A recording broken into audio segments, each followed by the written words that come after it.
नमस्कार दोस्तों। आजकल अपने स्वास्थ्य को लेकर चिंता रखना एक आम बात है। मेरा मतलब ये है कि हम छोटी छोटी बातों पर अपने स्वास्थ्य को लेकर चिंतित हो जाते हैं, लेकिन जो समस्या असल में है ही नहीं, जो चीज़ स्वास्थ्य का विषय है ही नहीं, उसको लेकर भी हम चिंता में पड़ जाते हैं।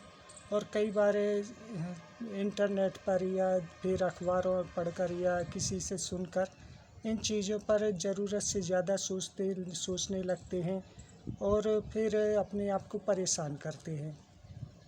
इस तरह के विषय में सबसे पहले अगर मैं बात करूं तो युवाओं के मन में अपने लिंग के आकार को लेकर कई भ्रांतियां रहती हैं।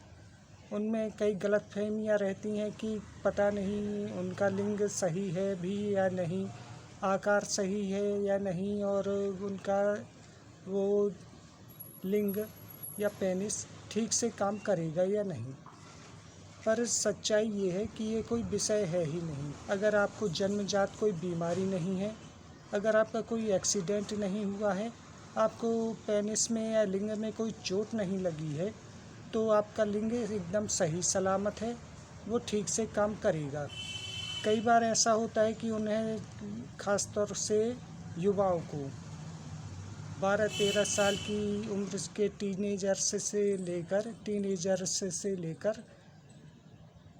25, 30 या 35 या 40 साल तक के लोगों में ये समस्या पाई जाती है कि उनके शरीर के आकार यानी पेनिस के आकार में क्या कोई बदलाव है, क्या वो छोटा हो रहा है, सिकुड़ रहा है या फिर अंदर की ओर जा रहा है।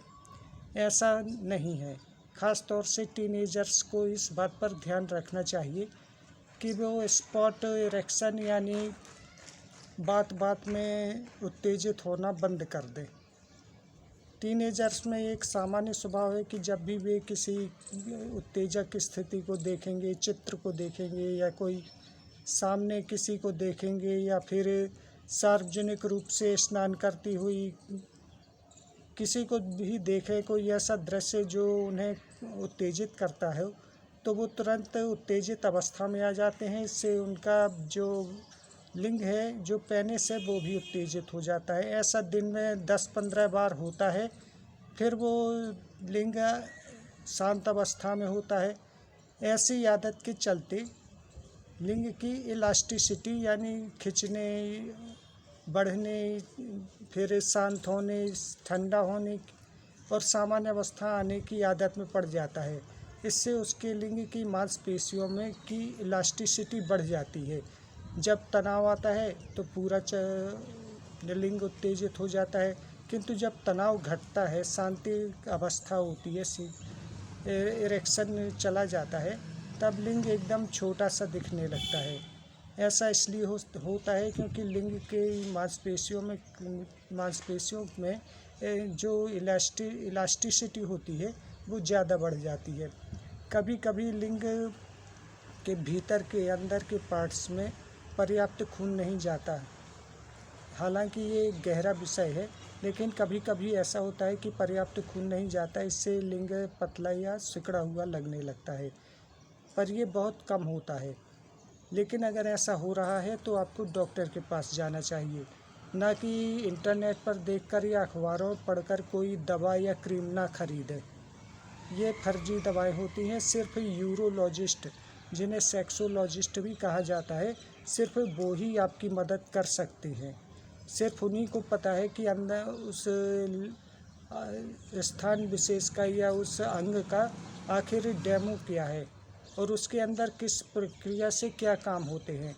इसलिए वहाँ किस तरह की दवा दी जा सकती है या फिर किस तरह की ट्रीटमेंट किए जा सकते हैं। इसलिए आप लोगों से विशेषकर विनती है, युवाओं से, टीनेजर्स से, कि इंटरनेट वगैरह देखकर कोई दवा वगैरह ना करें और कोई उल्टी सीधी हरकत ना करें, ख़ास तौर पे मास्टरबेशन यानी हस्तमैथुन करने पर। क्योंकि आजकल तो हर हाथ में मोबाइल है, हर किसी को पोर्न देखने की छूट है, तो कुछ भी देखकर कुछ भी करने लगें। ऐसा करने से वो अपने आप को नुकसान ही पहुंचाएंगे। और सबसे बड़ी बात है कि नशा, यानी गुटखा, तंबाकू है, बीड़ी सिगरेट है, शराब है, इन सब से दूर रहें। ये सब आपकी गट हेल्थ को कमज़ोर करते हैं, आपके शरीर के पर्याप्त मर्दाना स्वरूप को डिस्टर्ब करते हैं, इसलिए इन सब चीज़ों से दूर रहें। और सबसे बड़ी बात, अगर आप ज़रूरत से मोटे हो रहे हैं तो आपके लिंग के स्थान पर चर्बी जमेगी, पेट पर भी जमेगी, लिंग के स्थान पर ही जमेगी। फिर उससे लिंग छोटा सिकुड़ा हुआ दिखने लगेगा। फिर वहाँ ब्लड सर्कुलेशन नहीं होगा, तो वहाँ पर फिर आप जो जितना उत्तेजना चाहते हैं, जितना इरेक्शन चाहते हैं, वो नहीं हो पाएगा। इसलिए अपने वजन को नियंत्रण में रखें और अपना ध्यान रखें। ख़ास तौर पर आकार को लेकर या सिकुड़न को लेकर या फिर किसी भी तरह की समस्या को लेकर अपने आप को चिंता में ना डालें। और कोई वास्तविक समस्या हो तो डॉक्टर के पास जाएं, यूरोलॉजिस्ट के पास जाएं। धन्यवाद।